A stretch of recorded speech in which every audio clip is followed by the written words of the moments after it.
Good day to all. We're about to begin our first master class.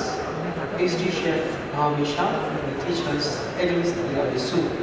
We request all those who would be interested in witnessing Pastry Chef Bhavi Shah weave the magic with the eggless tiramisu to kindly join us at the master class today.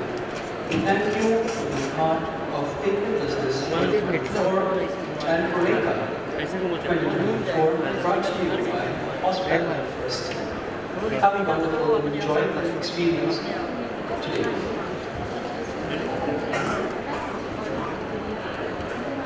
Okay guys, so am I audible to all of you? Can I begin?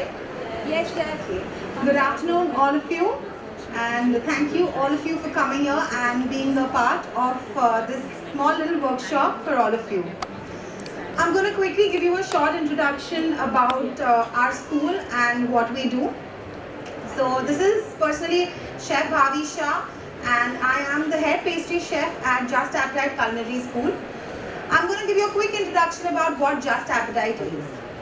Just Appetite is a culinary school based out in the heart of Mumbai, which is in Andheri.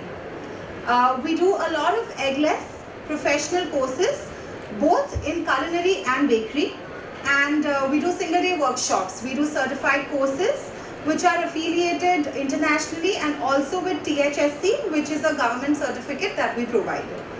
We do a number of workshops over the weekend and through the week. You can stay updated with all the courses on our website or Instagram and register with us.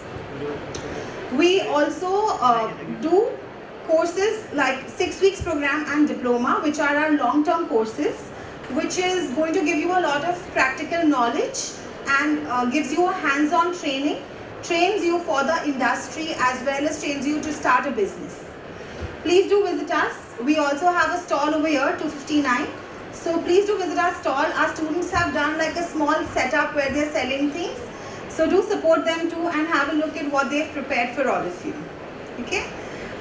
Today we're going to be starting now with our workshop, which is our eggless mocha tres leche. The mocha tres leche is a decadent dessert, which is going to be a cake, a chocolate cake, which is going to be soaked in a milk mixture, which is a tres leche. A tres leche is a Mexican dessert, which is a cake soaked in 3 types of milk.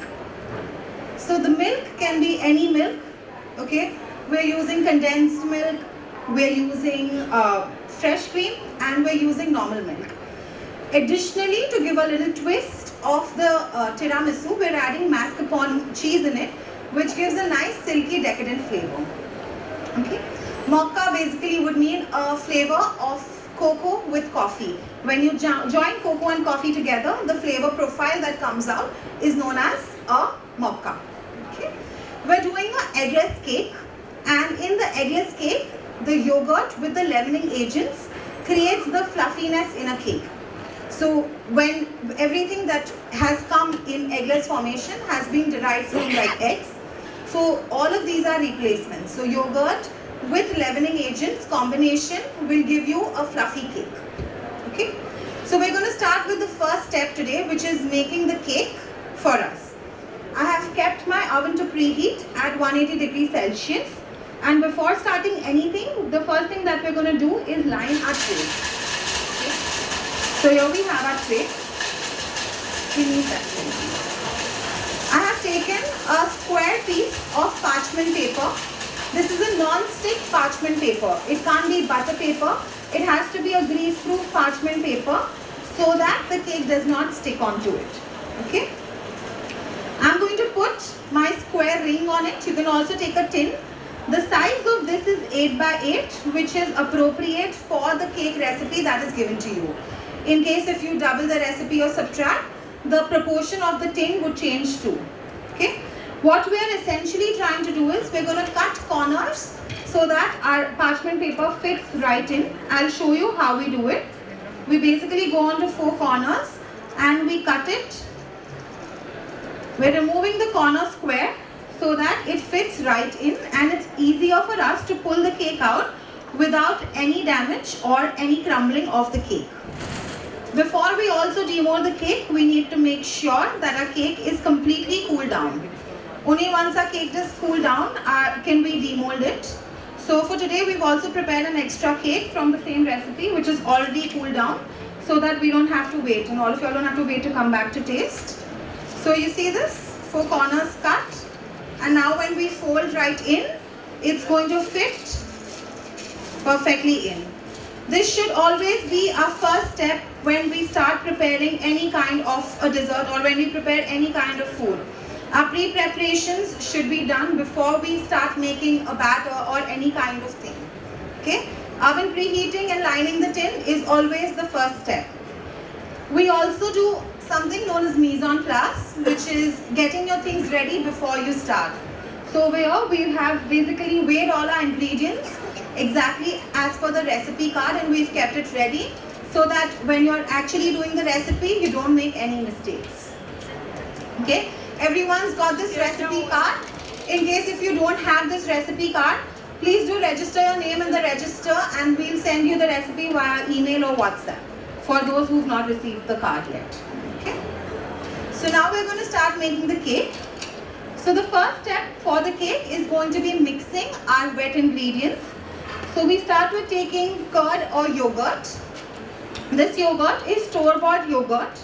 We prefer using the store-bought yogurt because it has a thicker consistency and it also does not leave out water. Also, it is better because it has a standardized flavor.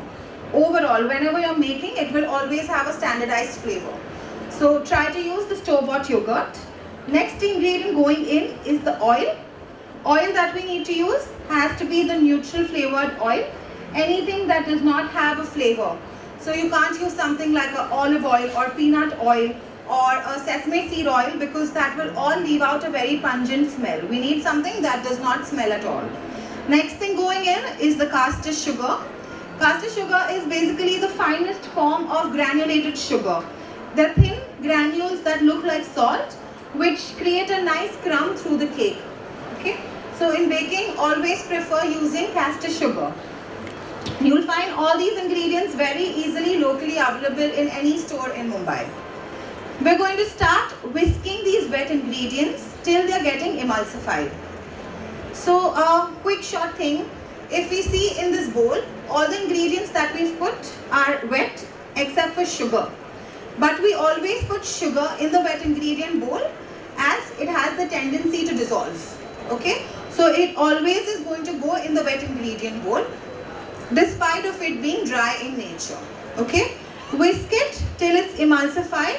What emulsification means is you mix the things together in a way where now they cannot be separated.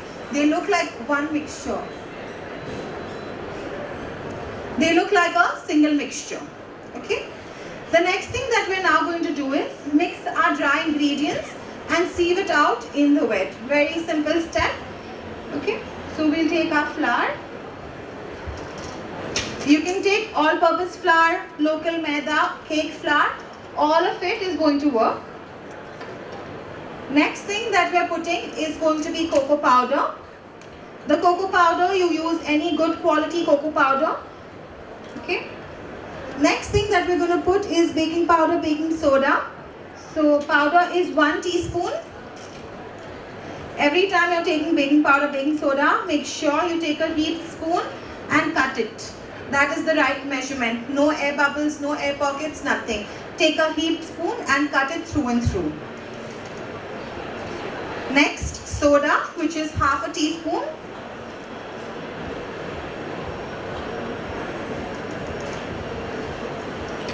We're going to give all of these things a good mix so that all of it is going all through the batter and nothing, no ingredient is on one side.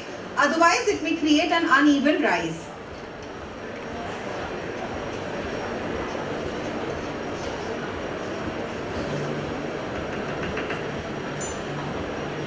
The next thing that we're doing is sieving out the dry ingredients in the wet.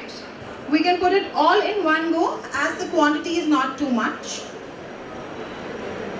Sieving is very essential because your ingredients will always have some lumps that you want to avoid. And also it evenly distributes your baking powder, baking soda.